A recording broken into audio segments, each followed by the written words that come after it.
If you watch my videos here, then you're probably familiar with my unnecessarily big Nirvana pedal board. When I started making weekly videos back in 2022, I got tired of constantly switching out and rearranging pedals on my board depending on the video I was working on. So I thought, why not just have a massive channel board with all my Nirvana pedals on it? It made things a lot easier with creating videos, but I will be the first to tell you that it's very over the top and borderline ridiculous to run this many pedals at once. But it does work very well for my specific situation. But lately, I've been playing around with the idea of trying to curate a reasonable sized ultimate Nirvana pedal board. One that could cover all the band's eras. That all it would take is having the right guitar, then all you need to do is plug in and everything is ready to go no matter what era you're shooting for. After a bit of experimenting, I believe that I have been able to do that. In this video, I'm going to show and demo my ultimate and compact Nirvana pedal board. I essentially took all the main rigs that Kurt used live in the Bleach, Nevermind, and In Utero eras and arranged them all into one small board. I'm considering this not only a complete Nirvana pedal board, but a complete rig onto itself. You'll be hearing this board cover all three eras with no amp being used. Instead, the last three pedals in my chain will act as my amp. These will consist of a Nirvana preamp pedal, Nirvana 5 EQ when the situation calls for it, and my Moyer Cab X2 IR loader pedal. In the four examples I'll be showing you, the preamp pedal will change once, and the Cab IRs will change twice. The Moyer allows me to have up to 16 different IR combos saved in the pedal itself, so switching between cabs and speakers takes literally a second. So era by era, let's talk about what Kurt's main pedals were, and then I'll show you how I'm replicating that setup and you'll hear how it sounds. Starting off with the Bleach era, Kurt's main pedals were his Boss DS1 and Arion stage tuner. Very simple and straightforward. He would use his Randall II Commander head live. And towards the end of that era, he had a spell where he used 3 Sun Beta lead heads. For speakers, it's been said that throughout the Bleach era, Kurt used Celestion G12 M70s both live and in studio. For my Bleach era setup, I'll be using my 1992 Boss DS1 for distortion. For the amp, I will be using Nirvana's Commando, which is their clone of the Randall Commander preamp in pedal form. The EQ pedal will be bypassed, and I'll be using IRs of G12 M70 speakers. I do have an Arion stage tuner just like Kurt's. When I first got it, I tried to use it because I'm a completist in that way, but honestly guys, this thing really sucks. Every time I use it, I'm like, why am I even doing this? That's why you won't be seeing this tuner on my board, and instead you'll be seeing the vastly superior Polytune, which of course isn't a Kurt pedal. But really, I would only ever recommend this Arion if you're a collector or a completist, but functionality wise, you can just pass on it. You'll be hearing this setup with my 70s Epiphone ET270, which is one of Kurt's main guitars in the late Bleach era. This is personally my favorite Bleach guitar overall, and one of the Nirvana guitars that I gravitate to the most just in general. For this tone, I'm going for an early 1990s / Pine Street Theater inspired sound.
Moving on now, I've got two different Nevermind era setups to reflect two different setups that Kurt had throughout 1991. Here's the first one. From January to late September 1991, Kurt's main pedals live were his Boss DS1 and Electro Harmonix small clone.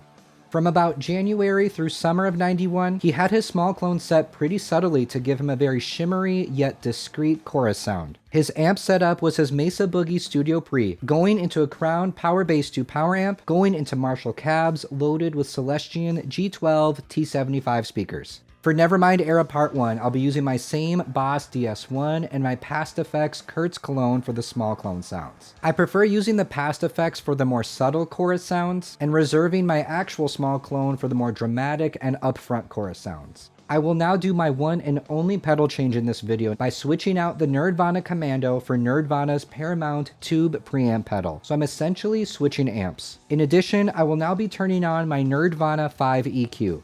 The Paramount is Nirvana's clone of the Mesa Boogie Studio Pre's clean section, and the 5 EQ is their clone of the graphic EQ section on the Mesa Boogie Studio Pre. These two together essentially gives me the entire clean section of the Mesa Boogie Studio Pre in pedal form. I will be using IRs of G12 T75 speakers. My favorite show with this setup is Ready 91. So to emulate that, I will be using my Vandalism Strat, which is nearly a 1-for-1 replica of the actual Vandalism Strat as it was at Reading. It's a 1989/1990 MIJ ST362 Fender Stratocaster with a 90s Seymour Duncan 59N humbucker. With the DS1 in play here, I feel like this setup is the closest that Kurt ever got to bringing some of Nevermind's studio tones to the stage. It makes sense, as we do know that he used a DS1 heavily on Nevermind. Plus, we also know that an HSS Japanese Fender Stratocaster with a 59N humbucker was also used at the sessions.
When the Fall Nevermind North American Club Tour started in September of 1991, there were two changes that Kurt made that resulted in a significant change in his sound. This is the setup and sound that Kurt Cobain, the guitarist, is probably most widely known for, thanks to shows like Live at the Paramount and Live at Paradiso. At some point in late September, Kurt switched out his trusty Boss DS1 for a Boss DS2. The first documentation we currently have of him using a DS2 is on September 28th, 1991. With its two modes, the DS2 is generally seen as an upgrade to the DS1 with more versatility. While the DS1 is famous for its iconic mid-scooped sound, the DS2 offers a wider range of gain that can produce heavier and thicker distorted sounds in comparison. This change right here gave Kurt's distorted sound a completely different character.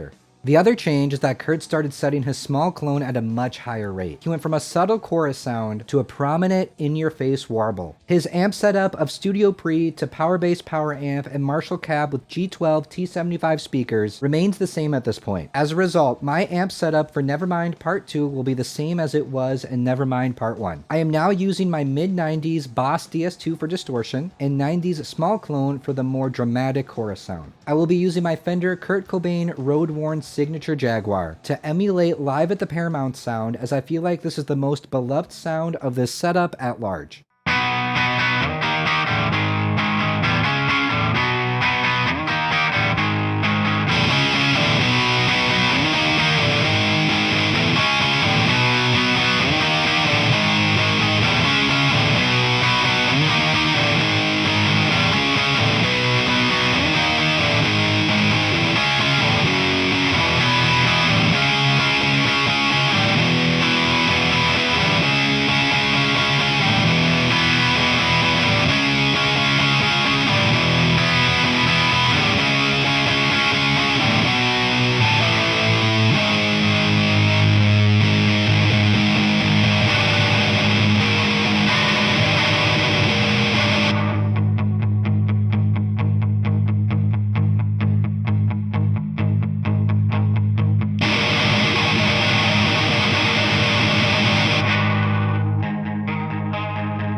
And now for Kurt's final setup and tones, the In Utero tour, which is my personal favorite. In the fall of 1993, Kurt's pedalboard expanded to the biggest and most experimental it would get. The previously mentioned setup of Boss DS2 and small clone is still present, but notably, the small clone has now been set back to a more subtle setting. But it's the new additions of the Sans Amp and Electro Harmonics polychorus that resulted in Kurt's most interesting and diverse live sound. Kurt's main distorted sound was now coming from his Sans Amp. With its thick low end and rich low mids, it gave him a much darker and heavier sound, borderline brooding in comparison to his previous setups. One could argue that over time, as it was evolving, Kurt's live distorted sound continually got darker and more menacing.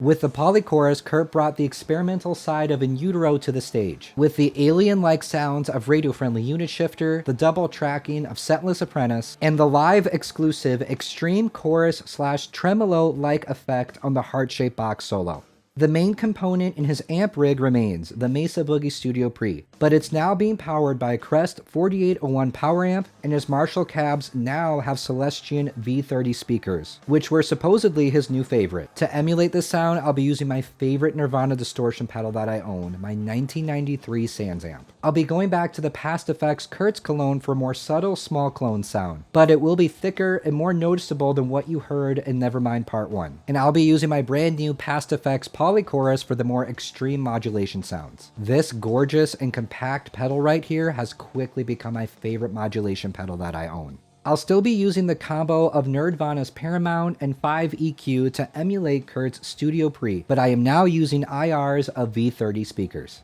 I'll be using all these with my Kurt Cobain signature Mustang that has been modded to Skystang 1 specs for my take on Kurt's overall In Utero tour sound.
And that's it. With just one pedal change, I believe that I have been essentially able to represent the majority of Nirvana's career in one small, compact pedal board. Just plug in the era-appropriate guitar and you're good to go. What did you think of my results? And of these 4 setups, which one was your favorite? I'd love to hear your feedback regarding this in the comments. While my goal here in this video was to create the most compact Nirvana pedal board, in the near future I'm also going to do the opposite end of the spectrum and create a video about the biggest and most unnecessary Nirvana pedal board as well. Thank you all so much for watching, and an extra special shout out to my Patreon supporters. Be sure to follow me on Instagram and TikTok at Nirvana Guitars, and subscribe right here on YouTube for more weekly Nirvana gear videos, and I'll see you in the next one.